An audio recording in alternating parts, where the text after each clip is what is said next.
Good morning from Badrinath.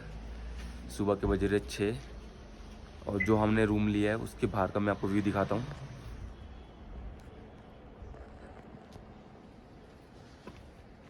सामने की तरफ आप देख रहे हो ये पूरा स्नो से कवर है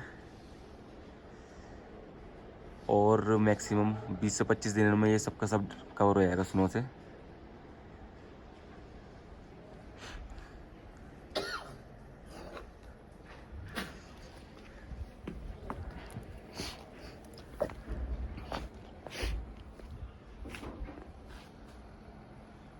हम लोगों ने यहाँ पे रूम लिया था, सीज़न है तो रूम थोड़ा महंगा मिला। ये हमारे व्हीकल इधर पार्क्ड है। बहुत ही अल्टीमेट व्यू है। टेम्परेचर अराउंड हो रहा है 7 से 8 के बीच का। बाकी के लोग जो है वो सो रहे हैं। मैंने सोचा कि क्यों ना एक बार सुबह इतनी दूर आए तो सुबह उठकर यहाँ का व्यू एंजॉय किया जाए सुबह सुबह, वरना फिर धूप हो जाती है तो उस हिसाब से मज़ा नहीं आता। तो यार जल्दी से चलते हैं, मैं नहा धो लेते हैं सबके सब और दर्शन करते हैं। इस साइड से जाना है हमें या इधर से भी जा सकते, पीछे की साइड में है मंदिर।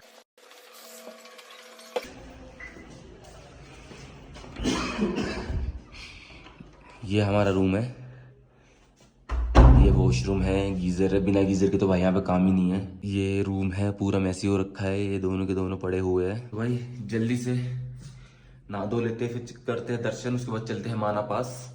माना पास जाने के बाद वहाँ पे थोड़ा टाइम लगेगा, हमको थोड़ा नियर बाई लोकेशन में घूमनी है। और ये जो मैं झंडा लेके आया था ये माना पास में मैं लहराऊंगा, लास्ट विलेज ऑफ इंडिया। तो जल्दी से रेडी होते हैं और करते दर्शन, फिर आगे का ब्लॉग में इसी कंटिन्यू करता रहूंगा।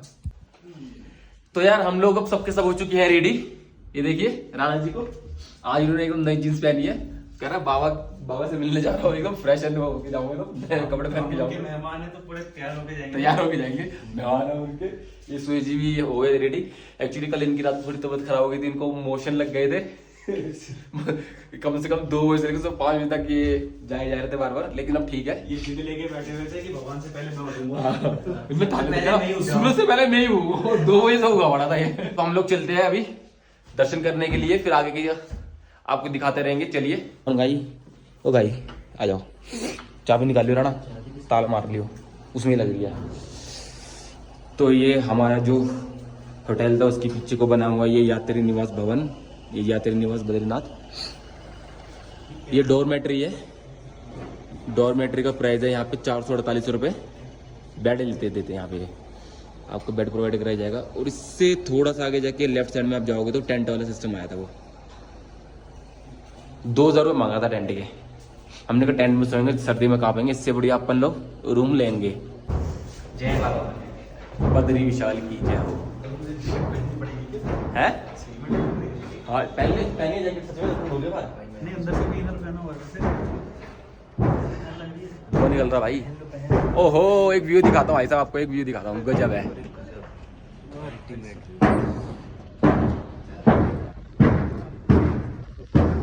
बर्फ के पहाड़ पे जब धूप पड़ती है ना, बड़ा शाइन मारता है ये।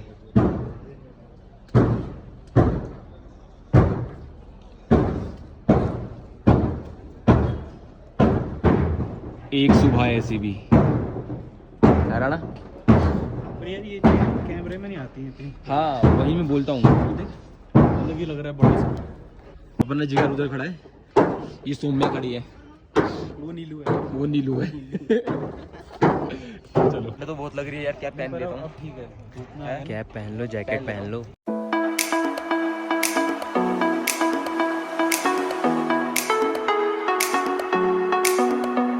प्लान आगे फ्यूचर के लिए। जो प्लाजा बनेगा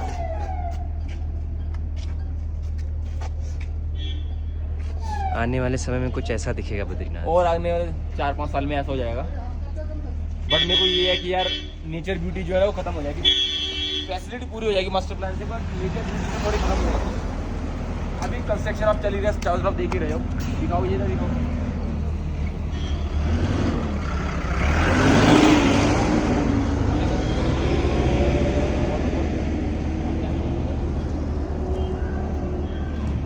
दो हिमाचली। हाँ भाई राणा जी सही लग रहा हूँ क्या? कमेंट बॉक्स में मेरे को बता दो कैसा लग रहा हूँ मैं।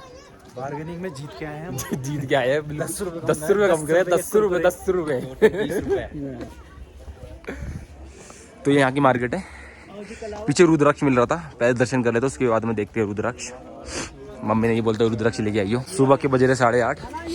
मार्केट तो 6 बजे खुल जाती है ये, और देख रहे 8:30 भी कितना क्राउड है यहाँ पे। मंदिर के घंटे की आवाज़ आ रही है। बस पहुँच गए। इतना लंबा जो हम लोग ट्रेवल करके आ रहे थे,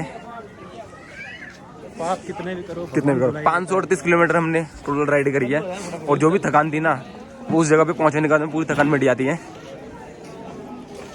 ये आगे हम पहुँच गए इधर को मंदिर की तरफ।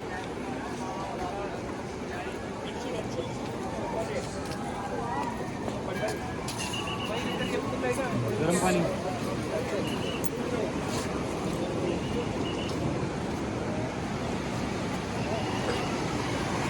लो जी, देखिए अलकनंदा देखिए जी। अब वेग देख रहे हैं अलकनंदा कितना तेज आ रहा है। वो तपकुंड है, वो तपकुंड है, वो वहाँ पे लोग स्नान करके फिर दर्शन करते हैं। देखो हल्का हल्का धुआं निकल रहा होगा, आपको दिख रहा होगा, बहुत लाइटली सा धुआं निकल रहा है। देखो है ना, ये नेचुरली भी गर्म रहता है पानी। सालों 12 महीने 12 महीने बर्फ़ भी जमती, इसमें फॉल भी तब भी ये नहीं जमता।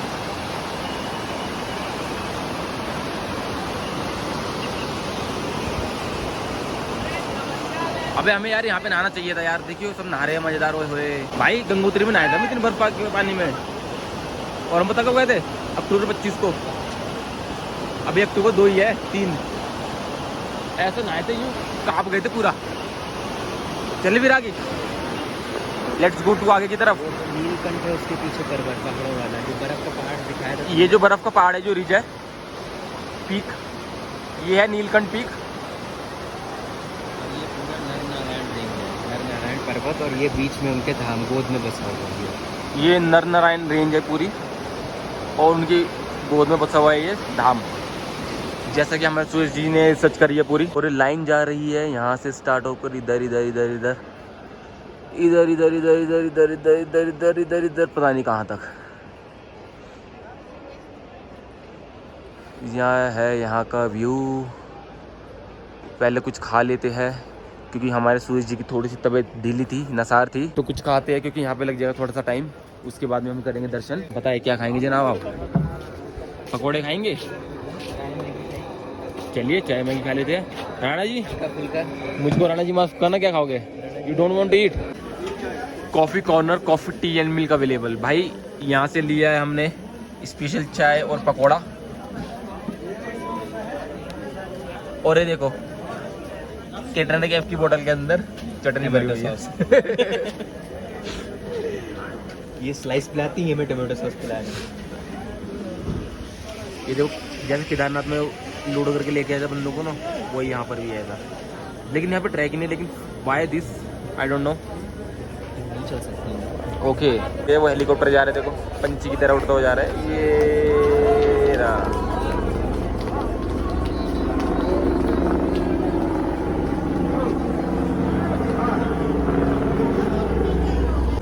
सॉरी, मिलिट्री की हेलीकॉप्टर है।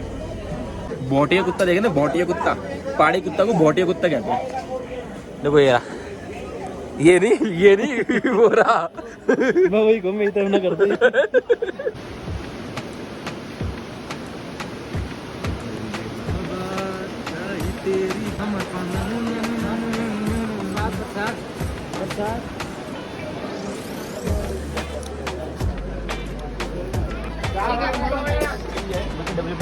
जिसके नीचे खतरनाक इसके अंदर रुद्राक्ष होता है। ये पंचमुखी है, हनुमान जी का, हनुमान जी का है। 1 2 3 4 5 लाइन होती है। अच्छा 5 लाइन होती है। जितने लाइन उतना मुखी भैया। अच्छा ले लो ये।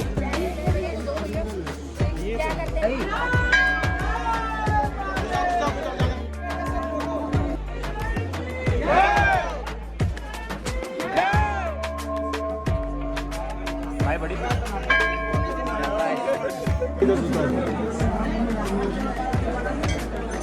सही कहा, सही कहा।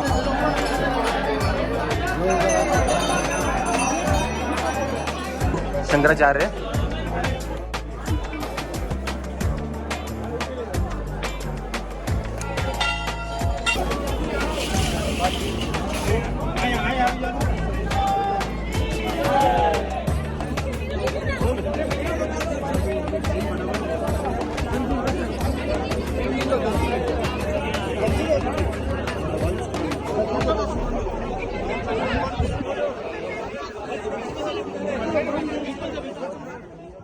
दर्शन हम लोगों ने कर लिए है। थोड़ा सा टाइम लगा था, घंटे 1.5 घंटा लाइन में लगा था, तो दर्शन कर लिए हम लोगों ने और हम दर्शन करके आ गए हैं। अब थोड़ा सा मार्केटिंग करते हैं, मार्केटिंग का टाइम होगा तो मार्केटिंग करेंगे, नहीं तो हम लोग यहाँ से जाएंगे माना जाने के बाद में शाम को थोड़ा सा मार्केटिंग करके देखते हैं। अगर टाइम होगा तो रात को यहीं पे स्टे करेंगे, नहीं तो थोड़ा सा डाउन जाएंगे, या तो जोशीमठ तक या गोविंद घाट तक जाके हम स्टे कर लेंगे। अगर टाइम होगा तो, नहीं होगा तो फिर यहीं पे स्टे करेंगे, क्योंकि मेरा मन नहीं है कि यार रात में जाके ड्राइव करो इतने पहाड़ों में, क्योंकि रास्ता भी थोड़ा सा ख़राब था। तो बद्रीनाथ जी का मैंने वैसे इंस्टाग्राम पे डाला भी था कि अगर आपको स्टोरी पता है तो आप मेरे को बताएं और मैं आपको एक सरप्राइज गिफ्ट दूंगा। तो मैं आपको अभी जो है अपने वीडियो पर व्यू देख करके नजर आ रहा है, जो बद्रीनाथ धाम की स्टोरी है वो स्टोरी आपको बताएंगे सुयश। नमस्कार दोस्तों, स्वागत है आपका हमारे इस चैनल में वी ऑन व्हील्स में। जैसा कि आपको मैं मयंक भाई ने बताया था, हमने परसों अपनी यात्रा प्रारंभ की थी दिल्ली से 8 बजे, 12:30 बजे हम ऋषिकेश पहुँचे, रुके। कल सुबह ऋषिकेश से 7:30 बजे निकले और 7:30 बजे पवित्र धाम में बद्रीनाथ में आ गए थे। तो जो बद्रीनाथ है ये बद्रीवन में स्थित है। 2 पर्वत है, नर और नारायण, इनके बीच में धाम स्थित है। इसे वैकुंठ धाम भी कहते हैं, अर्थात भगवान विष्णु का धाम। कैसे बद्रीनाथ बना या इसके पीछे की क्या कथा है ये मैं आपको बताता हूँ। एक बार की बात है जब विष्णु भगवान जी अपने लिए कोई स्थान ढूंढ रहे थे योग के लिए। उन्हें एक ऐसा स्थान चाहिए था जो शांत था, जहाँ वो योग कर सकें और निवास कर सकें या मुद्रा में रह सकें। वो भटक रहे थे हिमालय की इन वादियों में, तभी उन्हें ये स्थान दिखा। अलकनंदा नदी के किनारे स्थित है, देख रहे हो अलकनंदा नदी जा रही है यहाँ से। तो इन्हें ये अलकनंदा नदी किनारे स्थान बहुत पसंद आया, लेकिन समस्या ये थी कि ये स्थान पहले भगवान शिव और माँ पार्वती का था। अब देखिए, वैसे तो भगवान शिव और माँ पार्वती का पूरा स्थान है, पूरा हिमालय उन्हीं का है। चाहे आप पंच कैलाश कह लो, कैलाश मानसरोवर से लेके आदि कैलाश उत्तराखंड, या हिमाचल में जितने भी कैलाश हैं आपके, मणिमहेश्वर, और इसी तरह से पंच केदार हैं आपके, रुद्रनाथ, केदारनाथ, मणिमहेश्वर, सभी उनका स्थान है। वैसे ये भी उनका स्थान था। तो जब वो यहाँ पे आए तो ये था कि कैसे उनसे ये स्थान लेते। तो उन्होंने एक युक्ति की कि उन्होंने एक बाल रूप बनाया अपना, और बाल रूप बना के वो यहाँ पे बैठ गए। माता पार्वती जी जब यहाँ से निकली, उन्हें वो बच्चे बहुत पसंद आए। तो उन्होंने इसके बाद में फिर माता पार्वती ने उस बच्चे को गोद ले लिया। थे वो विष्णु जी, लेकिन इसके बाद में जब माता पार्वती और शिव जी आगे के लिए इसे विचरण करने के लिए गए, जब लौट के आए तो देखा ये स्थान एक जेल से बंद है। तो माँ शिव जी ने सोचा कि जब ये स्थान अब इस बच्चे को ही दे देते हैं, क्योंकि अब ये स्थान उसका हो गया। और वो लोग आगे केदार की ओर चले गए, अपने कैलाश की ओर। तब से ये स्थान भगवान विष्णु का निवास स्थान, योग स्थान और निद्रा का स्थान हो गया। अब हम आपको बताते हैं कि इसका नाम बद्रीनाथ कैसे पड़ा। बद्रीनाथ ये उस समय तक तो नहीं था, जब भगवान विष्णु यहाँ पे तप कर रहे थे, योग साधना में लीन थे। इसके कुछ समय बाद ही उन्हें एक भारी बर्फबारी यहाँ पे शुरू हो गई, और अक्सर होती है, 6 महीने कपाट भी बंद रहते हैं। जब बर्फबारी हो रही थी, वो योग मुद्रा में लीन थे, उसी समय उनकी जो धर्म पत्नी है माता लक्ष्मी, उन्होंने देखा तो व्याकुल हो गई कि भगवान विष्णु तो उसमें है और ध्यान मुद्रा में है, अब इनका कैसे बचाव किया जाए। तो वो विष्णु जी के पास में यहीं पे आके बैठ गई और बद्री पेड़ होता है उसका रूप ले लिया, और उन्हें पूरा ढक लिया ऊपर से। जितनी भी स्नोफॉल हुई, जितनी भी बर्फबारी हुई, वो सब उनके ऊपर होती रही, लक्ष्मी जी के ऊपर, उस बद्री पेड़ के रूप में वो थी विराजमान। और विष्णु जी को कुछ नहीं हुआ। जब विष्णु जी सालों की तपस्या के बाद जागे तो वो देख के हैरान हो गए। इसके बाद में उन्होंने लक्ष्मी जी को पहचाना कि ये तो हमारी धर्मपत्नी जी हैं, तो वो बहुत प्रसन्न हो गए। इसके बाद में उन्होंने लक्ष्मी जी से कहा कि आपने भी हमारे समान ही योग ध्यान किया है, जितना हमने तप किया है आपने भी उतना तप किया है, इसलिए इस स्थान को भी आपके हमारे आप जितना नाम हमें दिया जाएगा उतना नाम आपको दिया जाएगा। और तब से ये स्थान जो है, क्योंकि उन्होंने बद्री का रूप बनाया था वन वृक्ष का, तब से स्थान जो है बद्रीनाथ के रूप से जाना जाने लगा। इसीलिए प्रांगण में अंदर जो मुख्य मंदिर है उसमें वहाँ पे लक्ष्मी जी की भी मूर्ति है। कहते हैं कि आज भी लक्ष्मी जी भगवान विष्णु जी के लिए खाना बनाती हैं और उनके लिए भोग लगता है। इसी अंदर जो मूर्ति है भगवान विष्णु की, वो स्वयं प्रकट है, उसे किसी मूर्तिकार, किसी शिल्पकार ने नहीं बनाया, वो भगवान विष्णु की स्वयं प्रकट मूर्ति है। शालिग्राम पत्थर की है और अंदर ऊपर उसमें हीरा भी लगा है, जो बहुत सुंदर, बहुत ही सुंदर दिखता है। मंदिर के 3 प्रमुख भाग हैं, गर्भगृह है, भंडार गृह है, दक्ष गृह है। जो मेन द्वार है वो सिंह द्वार कहलाता है, जहाँ से आप अंदर जाते हैं आपको दर्शन प्राप्त होते हैं। इसीलिए इस धाम को वैकुंठ धाम भी कहते हैं। आप यहाँ आइए, आपकी मुरादें ज़रूर पूरी होंगी। कहते हैं जो आए बद्री एक बार वो ना जाए पादरी बार बार। मतलब एक बार जो यहाँ के दर्शन कर लेता है उसे कभी मनुष्य रूप नहीं मिलता, वो सीधे स्वर्ग स्थान को प्राप्त होता है। और भी एक कहानियाँ हैं, जैसे कि 6 महीने यहाँ बर्फ़ होती है, 6 महीने खुला रहता है। उसके पीछे की कहानी ये है कि पुराणों में लिखा गया है कि 6 महीने ये भगवान विष्णु सिर्फ आम जनमानस को दर्शन देते हैं, आम मनुष्यों को। 6 महीने जब भारी बर्फबारी यहाँ होती है, कपाट बंद हो जाते हैं, तब देवता लोग आके यहाँ उनके दर्शन करते हैं, उनके साथ रहते हैं। यहाँ अंदर जो दिया जलता है कपाट बंद होते समय, जो पुजारी जी कपाट बंद करते हैं, दिया जलाते हैं, जब द्वार खोले जाते हैं तो वैसे ही वो दिया जलता मिलता है। इसलिए कहा जाता है कि इसकी पूजा बराबर होती रहती है। कपाट तो बंद हो जाते हैं लेकिन ऊपर से देव लोग आते हैं, वो यहाँ पे देवता लोग आके पूजा करते हैं। तो यही इसके पीछे की कहानी है। आशा है आपको पसंद आएगी। हमारे साथ इस चैनल में बने रहिएगा। अभी हम आपको माणा के दर्शन कराएंगे, माणा के बारे में बताएंगे, और हमारे एफर्ट्स को पसंद कीजिएगा। चैनल को लाइक और सब्सक्राइब कीजिएगा। जय बद्री विशाल, जय बद्री। तो आई होप कि सुरेश जी ने बहुत अच्छे से आपको इलेबोरेट कर दिया होगा, एक्सप्लेन कर दिया होगा बद्रीनाथ की जो स्टोरी थी उसके बारे में। और आप मेरे पीछे जब देखें तो अलकनंदा नदी बह रही है, ये पूरे अलकनंदा नदी बह रही है। आप देख सकते हैं इसका जो वेग है बहुत ही तेज वेग आ रहा है।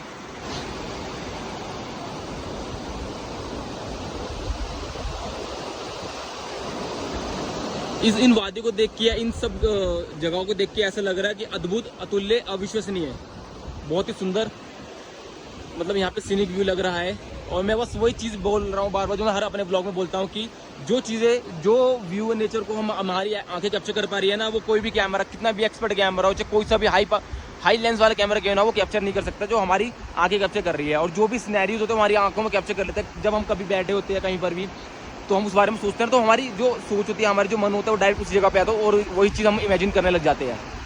हम फोटो देख सकते हैं लेकिन फोटो में जो एक्चुअल ब्यूटी है वो कभी नज़र नहीं आती है। तो हम चलते हैं अभी माना की तरफ, और माना में आप बने रही है। हम आपको माना के बारे में पूरा बताएंगे कि माना का नाम माना विलेज क्यों पड़ा था, और वहाँ पर जो भी चीज़ें हैं घूमने की और जो भी वहाँ की हिस्ट्री हम आपको सब बताएंगे। धन्यवाद। जय बद्री विशाल।